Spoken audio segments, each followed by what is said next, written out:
যতই ঘনিয়ে আসছে নির্বাচনের দিন তারিখ, ততই জামাত বিরোধী জোট প্রকাশ্য হচ্ছে। সাম্প্রতিক রাজনৈতিক পরিস্থিতিতে বিএনপি এবং এনসিপি একসাথে করছে জামায়াতের বিরোধিতা।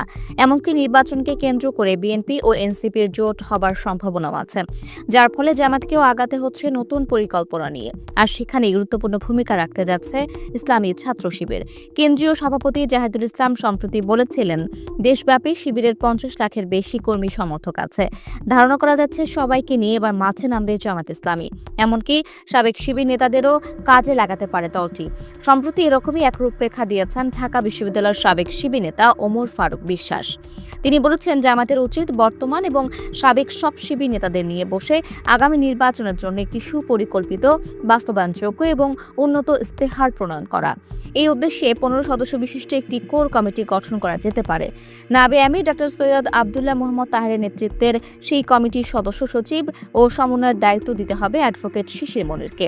এনসিপি নিয়ে কথা বলার দায়িত্ব দিতে হবে ঢাকা বিশ্ববিদ্যালয়ের শিবির সমর্থিত কয়েকজন ভিপি ও জিএসকে।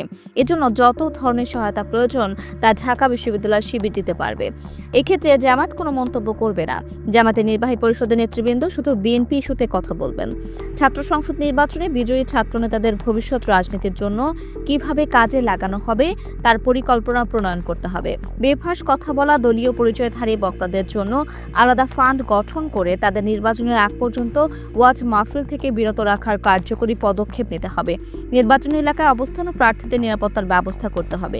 আগামী নির্বাচনকে কেন্দ্র করে ডিপ ফেক ও মিডিয়ার অপপ্রচার রোধে একটা ডেডিকেটেড ফ্যাক্ট চেকিং টিম গড়ে তুলতে হবে।